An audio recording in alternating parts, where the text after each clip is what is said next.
బుద్ధి అనే పదాన్ని మనం కానీ దాన్ని డెరివేట్ చేస్తే, డిఫైన్ చేస్తే ఇంగ్లీష్లో ఏముంటుందంటే, బుద్ధి అనే పదం వాడబడిన చోట అండర్స్టాండింగ్ రాయబడింది. ఇంగ్లీష్ బైబిల్లో ఏం రాయబడిందంటే అండర్స్టాండింగ్ రాయబడింది. బుద్ధి అంటే అండర్స్టాండింగ్, అంటే ఒక విషయాన్ని గ్రహించగలిగి ఉండడాన్ని బుద్ధి అంటారు.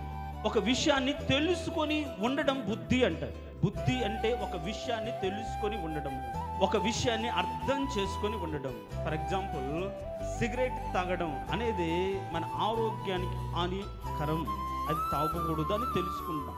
ఇలా ఏదైనా ఒక విషయం గురించి తెలిసి ఉండటాన్ని బుద్ధి అని అంటారు. అది ఏదైనా సరే, ఏ విషయమైనా సరే, ఏ సంగతి అయినా సరే, దాని గురించి తెలుసుకొని ఉండడం బుద్ధి అంటాం. అయితే తెలిసి కూడా అలా ప్రవర్తించేవాన్ని బుద్ధిహీనుడు అంటాం. ఇప్పుడు సిగరెట్ ఆ ప్యాక్ మీద రాసి ఉంటుంది, smoking is injurious to health అని రాయబడి ఉంటుంది. అది మన హెల్త్ని పాడు చేస్తుంది తెలుసు, తాగకూడదని తెలుసు, కానీ తెలిసి కూడా చేసేవాడిని బుద్ధిహీనుడు అంటాం. ఏదైనా ఒక తప్పు, ఇది తప్పు అని తెలిసిన తర్వాత, ఇది కూడదు అని తెలిసిన తర్వాత, ఇది సరికాదు అని తెలిసిన తర్వాత, వద్దు అని తెలిసిన తర్వాత, అది పద్ధతి కాదు అని తెలిసిన తర్వాత తెలిసి చేస్తే వాడిని ఏమంటారంటే బుద్ధిహీనుడు అంటారు.